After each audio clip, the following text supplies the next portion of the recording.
Good afternoon, ladies and gentlemen. This summit with President Putin was an important opportunity to reflect on the nature and direction of our strategic partnership. As Dostoevsky once said, much unhappiness has come into the world because of bewilderment and things left unsaid. It was with this spirit of saying things that sometimes we don't say that we have approached this meeting, that was held in a spirit of frankness and openness. And I believe it was helpful to clarify some issues. Our relationship and our common interests are too important to not address our differences. We need each other to ensure stability and prosperity throughout our shared continent and to produce solutions to the many challenges we face together. To do this, we need mutual understanding and strategic trust. We are, of course, not starting from scratch. We are working extensively together within our Partnership for Modernization, in science, for instance, through our joint work in the G20 and G8, for example. We have supported the Russian chairmanships on many international issues, like the fight against terrorism, as addressed in the joint declaration we adopted today on combating terrorism. Once again, let me firmly condemn the recent barbaric attacks in Volgograd, which deserve our strong and firm condemnation.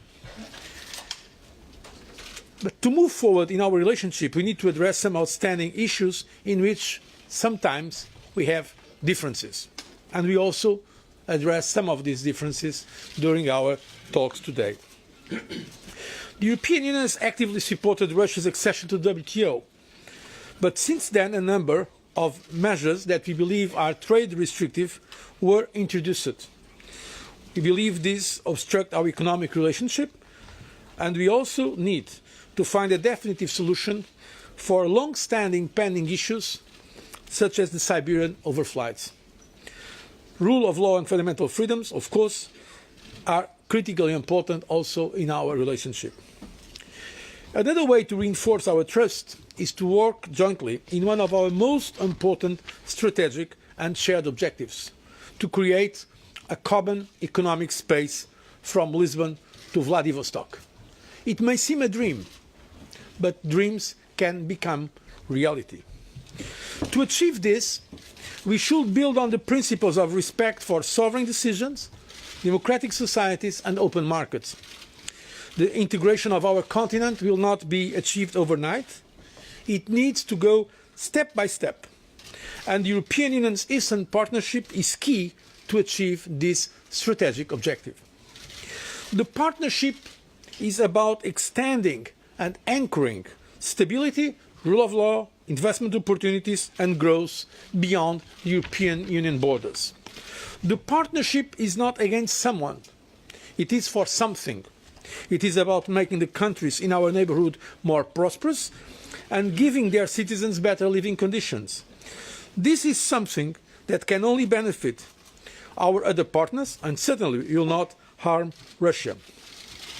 That's why today also we have agreed that we should pursue bilateral consultations at expert level on the Eastern Partnership Association Agreements and their possible economic consequences for both sides. Our Eastern partners should be free to decide their own path. We therefore look forward to sign association agreements with Moldova and Georgia later in the year. We naturally also discuss Ukraine.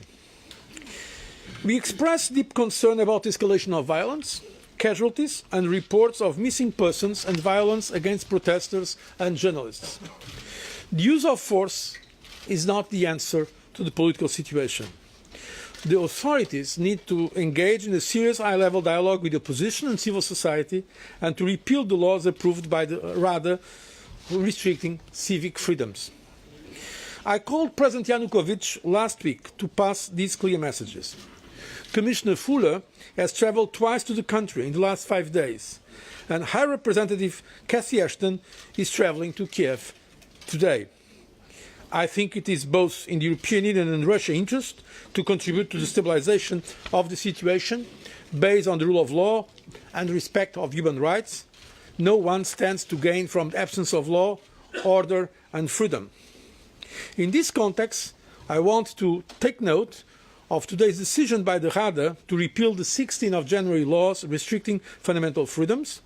If confirmed, this, together with the adoption of amnesty law, will be important steps to de-escalate the situation and to facilitate further steps through political dialogue towards a political solution for the crisis. We have been very clear condemning violence in Ukraine. To conclude on our summit, I think we need to change the perception that one region's gain is another region's pain. We in the European Union are against the mentality of bloc against bloc. We believe the European Union and Russia have all to gain from a cooperative attitude. We should work on how to move our partnership from a partnership of need into a partnership of choice through a new agreement. We expect, if the conditions are properly prepared, to launch these new agreement negotiations in our next summit in Sochi in June. Discussions will continue in this respect between the two sides. So I believe this summit was as useful as it was necessary, and I hope that we can achieve progress in the near future. In fact, I'm very much looking forward to our next meeting in Sochi, beginning of June. Thank you for your attention. Thank you. I will now pass the floor to the President of Russia, Vladimir Putin.